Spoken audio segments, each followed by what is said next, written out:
So here is something your doctor is probably not telling you about Sjogren's disease. And I want you to really hear this. Because what I am about to share with you is not a scare tactic. It is not a conspiracy. It is peer-reviewed, published, real-world data from one of the largest Sjogren studies ever conducted. And it contradicts almost everything most patients are told when they first receive this diagnosis.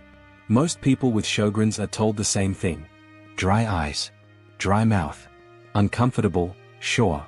Annoying, absolutely. But manageable. Livable. Not life-threatening. You are handed some eye drops. Maybe a prescription for hydroxychloroquine. Told to stay hydrated and come back in 6 months. And somewhere in that conversation, if you are lucky, someone mentions that yes, there are some systemic risks, but they are rare, and you probably do not need to worry too much about them right now. But what if that story is completely wrong? What if the framing of Sjogren's as a minor inconvenience has been causing real harm to real patients for decades? What if the mortality data has been sitting right there in the research, hiding in plain sight, but the way our medical system is structured has made it nearly impossible to see the full picture? New data from a massive international registry covering over 11,000 patients across 27 countries is pulling back the curtain on what is really happening to people with Sjogren's over time. And the numbers are not what you have been told. In certain high-risk groups, the mortality risk linked to Sjogren's complications is running up to 8 to 11 times higher than what earlier, smaller studies reported. And the reasons this data has been hidden are in some ways even more disturbing than the numbers themselves. We are going to walk through all of it today. The real data. The real risks. The warning signs nobody told you to watch for. The blood markers that could save your life. And what you need to do right now if you or someone you love has Sjogren's. If that sentence just landed for you, if something in what I've described so far sounds familiar, I've put together a symptom map that shows exactly how this condition progresses, what shows up at each stage, and where the standard tests are most likely to miss it. Type symptom map in the comments right now and I'll send it to you directly. Because what I'm about to show you next is why that map matters more than most people realize, and why the stage you're in changes everything about what happens next. Let me be very clear about something first. Because most people, including a lot of physicians who are not rheumatology specialists, dramatically underestimate what this disease actually is. Sjogren's is not a gland disease. It is not a dry eye disease. It is not a comfort problem. It is a full-body systemic autoimmune condition that happens to start in the moisture-producing glands. And that distinction matters enormously. Yes, it attacks the lacrimal glands and the salivary glands first. That is why you get dry eyes and dry mouth. That part of the story is true. But here is what the brochure leaves out. The immune system does not stop at the glands. It never did. And in a significant percentage of patients, it moves. In Sjogren's, the immune system turns on itself and begins creating chronic inflammation that travels through the body. To the lungs, where it can cause scarring. To the kidneys, where it can silently disrupt acid-base balance and filtration. To the peripheral nerves, where it causes burning, numbness, and loss of coordination. To the blood vessels, where it accelerates cardiovascular damage. To the central nervous system. To the liver. To the skin. And to the lymphatic system, where it creates conditions ripe for one of the most serious complications associated with this disease. And here is the part that almost nobody warns patients about when they are first diagnosed. Sjogren's dramatically increases your risk of developing non-Hodgkin's lymphoma. That is a cancer of white blood cells. One of the most serious blood cancers there is. And the research is not subtle about the numbers. Studies show that Sjogren's patients have somewhere between 5 and 16 times the lymphoma risk of the general population. That range reflects differences in study methodology and patient populations, but even at the conservative end, 5 times the risk of developing blood cancer is not a footnote. That is a headline. What we are talking about here is a condition where the damage happens quietly, over years, often without dramatic warning symptoms, without the kind of sharp acute pain that sends people to the emergency room, without obvious outward signs, until significant, sometimes irreversible harm has already been done. Patients can develop interstitial lung disease, where lung tissue slowly scars and stiffens. They can develop renal tubular acidosis, where the kidneys lose their ability to manage the body's acid balance. They can develop peripheral neuropathy that starts as mild tingling and progresses to falls and functional disability. They can develop pulmonary hypertension, where dangerous pressure builds in the blood vessels feeding the lungs. They can develop vasculitis, inflammation of the blood vessels themselves. And they can develop lymphoma. This is not a nuisance disease. This is a systemic, progressive, potentially life-shortening condition that deserves to be taken as seriously as other autoimmune diseases we never minimize. And every single patient deserves to know that truth from day one of their diagnosis. If that surprised you, if you were never told that Sjogren's could affect your lungs, your kidneys, your nerves, your heart, or your cancer risk, type the word shocked in the comments right now. Because what you just heard is what the published data actually says. And you deserve to know it. Type shocked below. Now let us talk about the study. Because this is where everything changes. This was a real-world, retrospective registry study built from the Big Data Sjogren Registry, one of the most comprehensive Sjogren's datasets ever assembled. It tracked 11,372 patients with primary Sjogren's syndrome across 27 countries. The mean follow-up time was 8.6 years. This is not a small study with a convenient sample. This is population-level evidence from multiple health systems around the world. Here is what they found. Over the follow-up period, 7.7% of patients died. That is 876 people out of 11,000. And when the researchers dug into the data to understand what was driving those deaths, two factors rose to the top as independent predictors of all-cause mortality. We will get to those in a moment. But first, let us layer in what a separate January 2025 study published in the Journal of Rheumatology found. That study identified a 70% increased mortality risk in Sjogren's patients compared to age-matched individuals in the general population. The standardized mortality ratio was 1.7. That means for every 10 people in the general population expected to die in a given time frame, 17 Sjogren's patients died. Across the board. Not just the sickest ones. Across the whole population of patients. 70% higher mortality. That is not a rare complication. That is the disease. But that is the average. And averages hide the danger zones. Because when you start breaking down the data by complication type, by disease severity, and by demographic subgroup, the numbers climb steeply. For patients with Sjogren's-related interstitial lung disease, where the lungs begin to scar and gradually lose their ability to exchange oxygen, the mortality rate in some studies runs as high as 39%.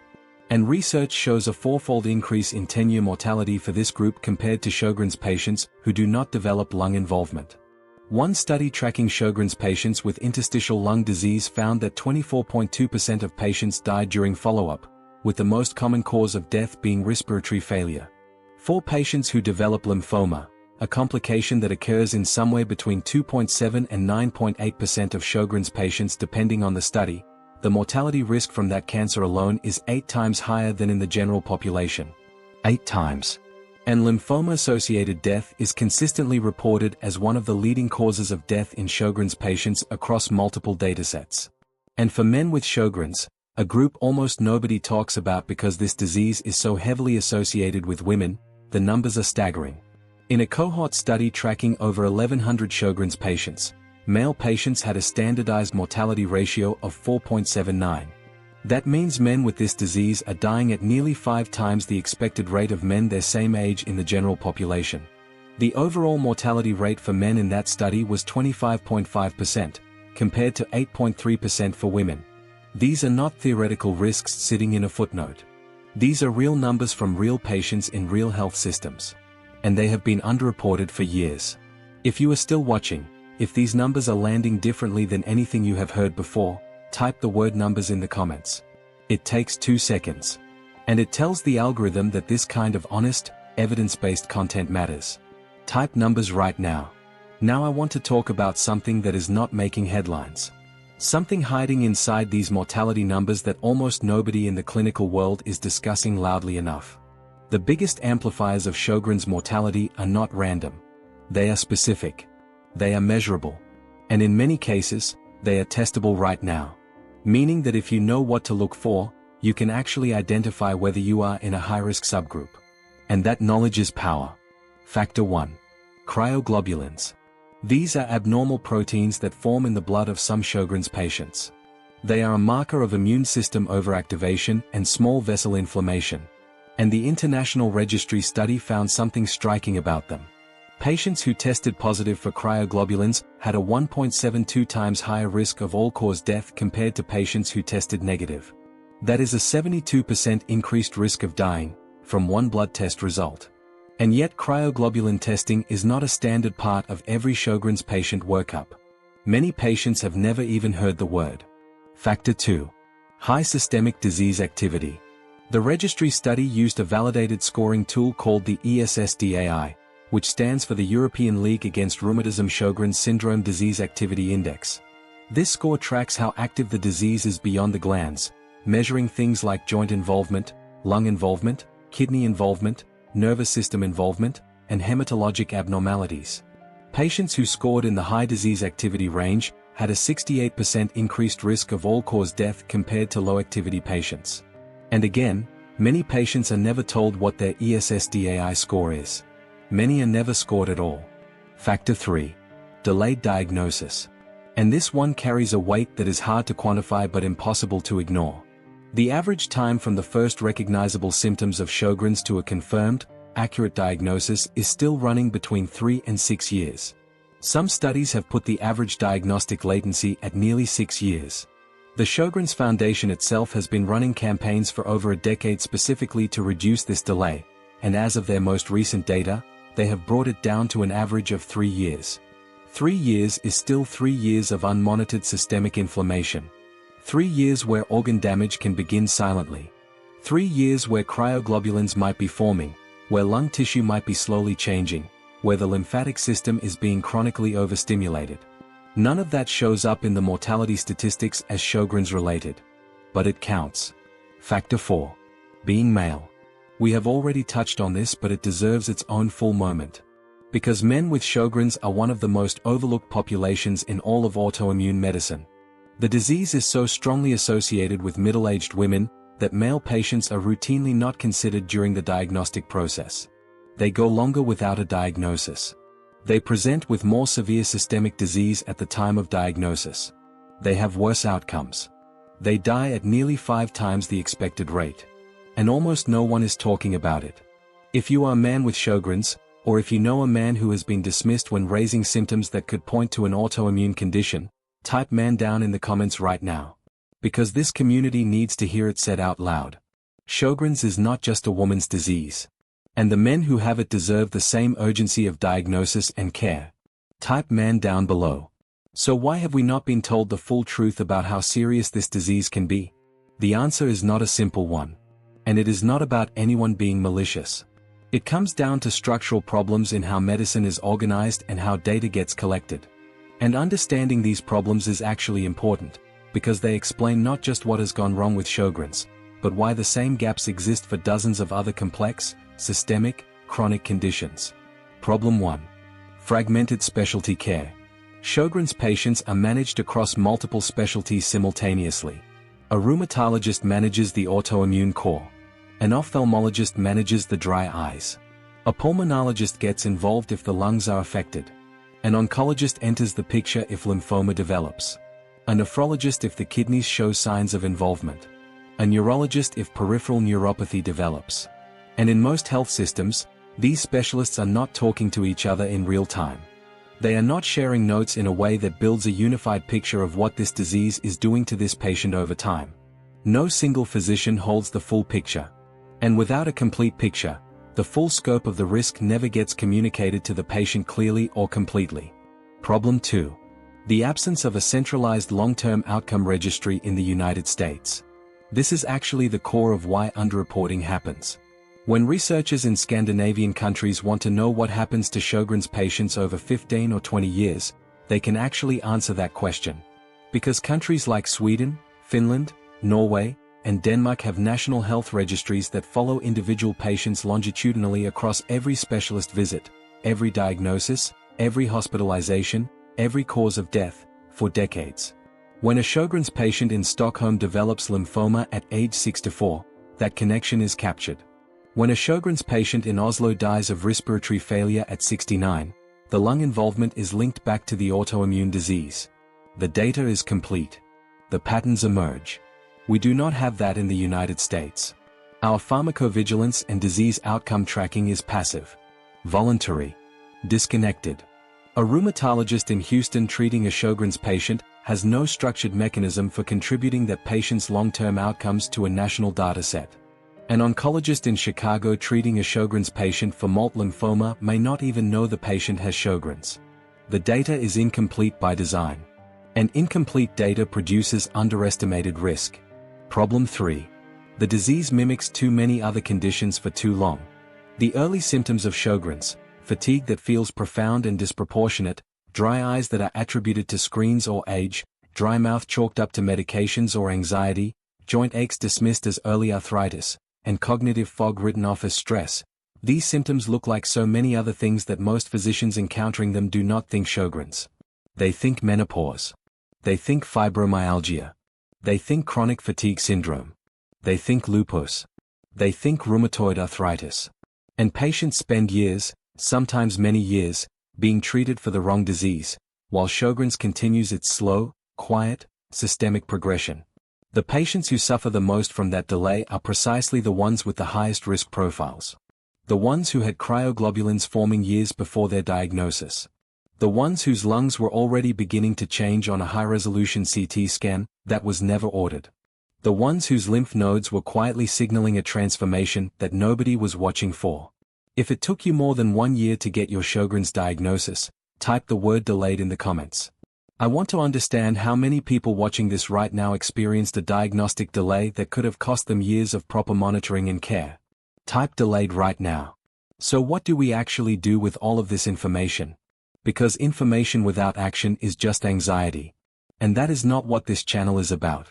Let me walk you through exactly what proactive, evidence-based Sjogren's management looks like. Not symptom management. Not just keeping your eyes moist and your mouth comfortable. Actual disease management aimed at catching the complications that matter before they become irreversible. First, you need systemic surveillance. Not just an annual rheumatology visit where you talk about how dry you feel. Active, structured, protocol-driven monitoring of the systems this disease is known to target. That means regular pulmonary function tests, including spirometry and diffusion capacity measurement.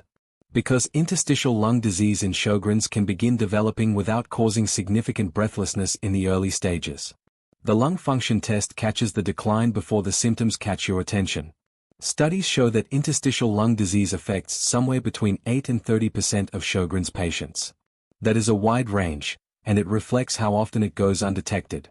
High-resolution CT of the chest is the gold standard for detection, and it should be part of the conversation for any Sjogren's patient with respiratory symptoms, older age at diagnosis, or elevated inflammatory markers.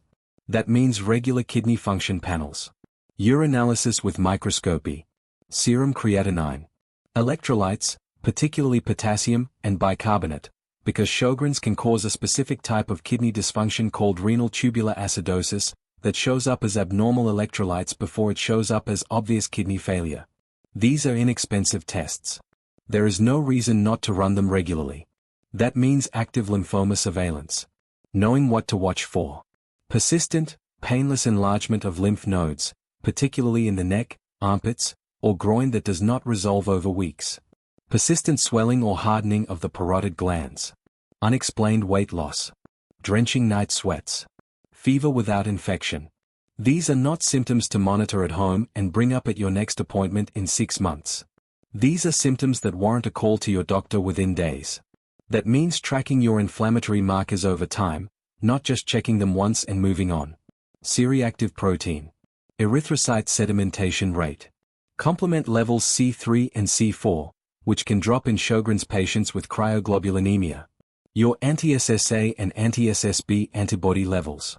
And specifically, cryoglobulin testing, which given what we now know about its mortality prediction value, should be a baseline test for every Sjogren's patient and repeated if clinical suspicion increases.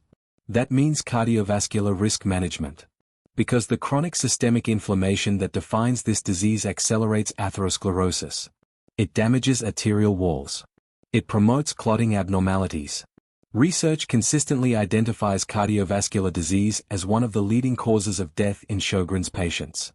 Managing blood pressure, optimizing lipids, maintaining a healthy metabolic profile, and reducing inflammation through every available lever are not peripheral concerns in this disease. They are central to long-term survival. Second, the treatment conversation needs to go deeper than symptom relief. Hydroxychloroquine is the most commonly prescribed medication for Sjogren's, and it remains a reasonable first-line choice for many patients. But it is primarily an anti-inflammatory with modest systemic effects. For patients with significant systemic involvement, with active lung disease, with renal involvement, with high ESSDAI scores, with cryoglobulins, the treatment conversation should be expanding. There are biologics and targeted therapies now showing real promise in Sjogren's. The question is not just whether your eyes are less gritty and your mouth is less dry. The question is whether your systemic inflammatory burden is being controlled. And that requires a much more aggressive and individualized approach to treatment than most patients are currently receiving. Third, subspecialty expertise matters. A rheumatologist who sees Sjogren's patients regularly as a significant part of their practice is not the same as a general rheumatologist who sees it occasionally. The depth of knowledge about disease activity scoring, about complication surveillance protocols, about emerging therapies, about the nuances of risk stratification, that expertise changes outcomes. If you are not already seeing a provider with specific Sjogren's experience, that is a concrete step you can take. If you are going to schedule an appointment with a specialist after watching this video, type the word booking in the comments right now. That one word tells me this video is translating into real action for real people. And that is the entire point. Type booking below. Now let me speak directly to what you can control. Because the data is clear that the patients who do best with Sjogren's are not the ones who passively receive prescriptions and wait. They are the ones who understand their disease deeply and take ownership of the variables within their reach. Anti-inflammatory nutrition is not optional in this disease. Sjogren's is fundamentally a disease of chronic immune dysregulation. And what you eat every single day either feeds that dysregulation or works against it. Diets built on ultra-processed foods, refined sugars, industrial seed oils, and low-fiber intake create a biochemical environment that amplifies systemic inflammation. Diets built on whole foods, rich in omega-3 fatty acids, polyphenols, fiber, and antioxidants create an environment that modulates immune activity and reduces the inflammatory burden on every organ in the body. This is not alternative medicine. This is well-established nutritional immunology. And in a disease driven by chronic immune activation, what you eat every day is a form of treatment. Sleep is not optional. This one is non-negotiable. The immune system undergoes its most critical regulatory and repair processes during deep, slow-wave sleep. When sleep is disrupted, fragmented, or insufficient, immune regulation breaks down. Inflammatory cytokines rise. Autoimmune activity can worsen. Fatigue deepens into a cycle that is very hard to break. Sjogren's patients already deal with profound fatigue as a core symptom. Protecting sleep quality through consistent sleep timing, a dark and cool sleep environment, and addressing any sleep-disordered breathing, because dry airways in Sjogren's patients can contribute to sleep apnea, is not a lifestyle recommendation. It is a clinical imperative. Oral health management is not optional. This one has a direct physiological connection to systemic disease severity that most patients are never told about. Because Sjogren's destroys saliva production, and saliva is the primary defense mechanism protecting the teeth and gums, Sjogren's patients are at dramatically elevated risk for dental decay, periodontal disease, and chronic oral infection. And chronic oral infection is not just a dental problem. It is a systemic inflammatory driver. Bacteria and bacterial products from infected oral tissue enter the bloodstream and circulate throughout the body, amplifying the same systemic inflammatory burden that is already elevated from the autoimmune disease itself. Aggressive, proactive oral hygiene and regular dental care are not optional extras for Sjogren's patients. They are disease management. Stress regulation is not optional.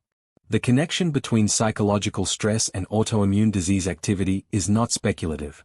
It is physiological. Chronic psychological stress activates the hypothalamic pituitary adrenal axis, driving cortisol output. When cortisol is chronically elevated and then the system becomes dysregulated, immune regulation breaks down. Pro-inflammatory pathways are upregulated. Autoimmune flares become more frequent and more severe.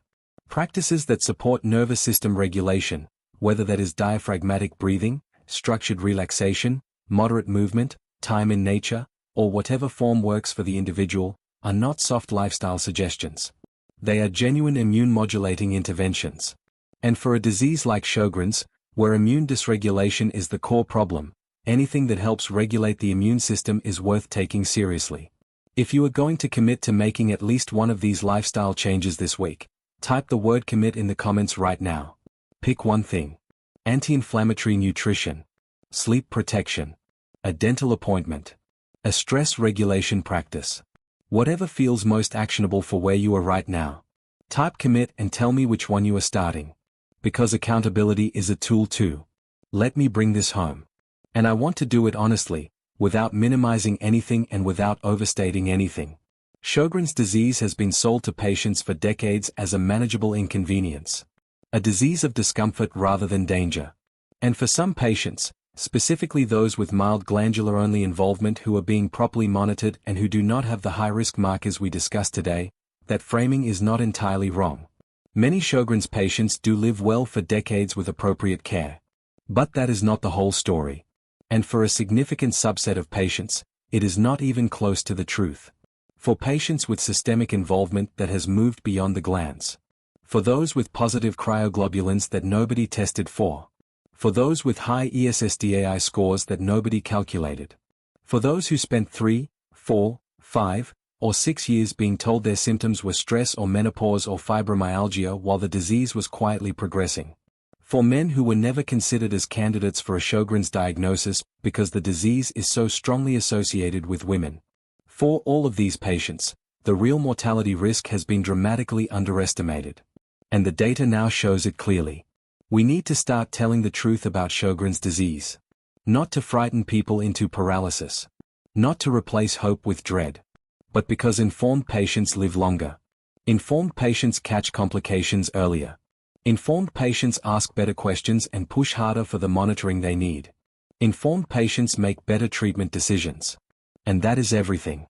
If you have Sjogren's, know your disease activity score. Know whether you have been tested for cryoglobulins. Know whether your pulmonary function has been evaluated. Know whether your kidneys are being monitored. Know what your inflammatory markers look like over time. Know the warning signs of lymphoma. These are not optional conversations to have someday when you feel worse. These are the conversations that determine your long-term outcome. If this video helped you understand Sjogren's in a way that nobody has explained it to you before, please hit the like button right now. It takes 1 second and it helps this information reach the people who need it most.